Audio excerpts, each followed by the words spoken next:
Welcome to The Explainer. Today, we're digging into a really cool secret of motion. Why everything from a kicked football to a drop of water flies in that perfect, predictable arc. Once you see it, I promise you're going to start noticing it absolutely everywhere. All right, let's jump right in with a classic physics puzzle. Picture this. A helicopter is flying along, nice and steady. It drops a box of supplies. Now, if you're standing on the ground watching, what path does that box take? Does it fall straight down? That's path A. Does it kind of curve forward following the helicopter? We'll call that path B.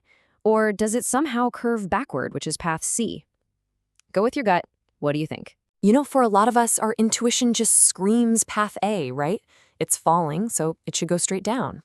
But the real answer is way more interesting, and to get there, we first need to learn the language physics uses to talk about motion.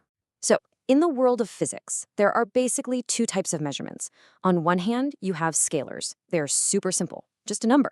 Things like mass, time, temperature, they're all scalars. But then you have vectors, and vectors are the interesting ones. They have a number plus a direction. So your velocity isn't just how fast you're going, it's how fast you're going and where you're headed. The easiest way to think about a vector is just as an arrow. It's like a little set of instructions.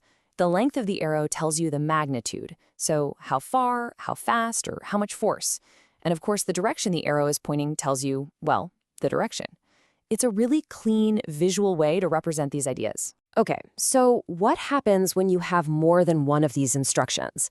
If you walk in one direction and then you turn and walk in another, how do you figure out where you actually ended up relative to where you started? Well, you have to add the vectors.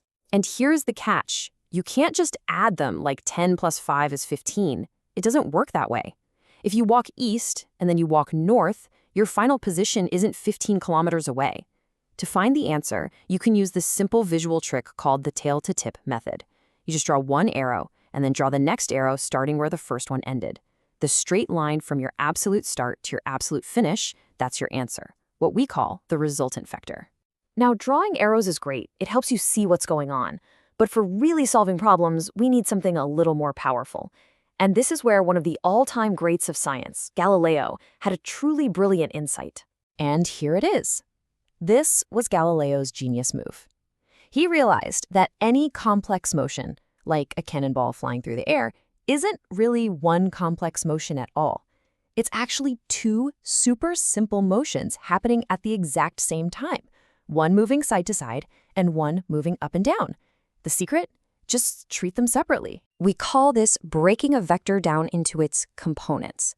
What it means is we can take any single vector, no matter what weird angle it's pointing, and split it perfectly into its horizontal part, the x component, and its vertical part, the y component. And why is this so useful? Well, look at this mail carrier's route. It's all over the place. But by breaking each leg of the journey into its horizontal and vertical parts, we can just add up all the horizontal bits and then add up all the vertical bits.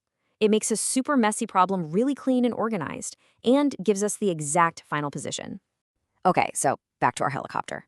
How does the secret trick from Galileo solve the puzzle of the falling box? Let's analyze it in two separate parts. Horizontally, at the moment the box is let go, it's already moving forward at the exact same speed as the helicopter. And since we're ignoring air resistance, nothing is pushing or pulling it sideways, so it just keeps cruising forward at that same steady speed. Now vertically, the moment it's dropped, gravity grabs hold. It starts with zero downward speed, but it immediately starts accelerating, falling faster and faster and faster. So you put those two completely independent motions together, a steady cruise forward and an accelerating fall downward. The box is doing both at the same time, and that's why it traces that perfect forward curve. The answer was path B. And that specific shape, the one you get when you combine a constant sideways motion with a constant downward acceleration, well, that beautiful curve has a name. It's a parabola. This whole idea leads to a really wild, totally counterintuitive fact. Because the vertical motion, the fall, is totally separate from the horizontal motion, a bullet fired perfectly level from a gun will hit the ground at the exact same time as a bullet that's just dropped from the same height. It's crazy, but it's true. The fired bullet just travels a whole lot farther sideways before it lands.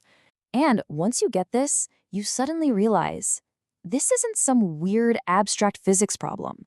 This parabolic arc is, and I mean this literally, everywhere. Seriously? Think about it. The flight of a bouncing basketball. A football soaring for a touchdown, water arcing out of a fire hose, even lava spewing from a volcano, or a snowboarder catching big air. Every single one of them is an example of projectile motion. They're all tracing a parabola, and they are all governed by these exact same, surprisingly simple rules.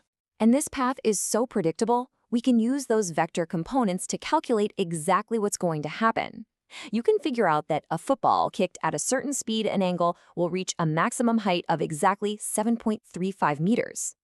Physics lets us see the hidden blueprint behind the flight before it even happens. So that's the big secret, the main takeaway.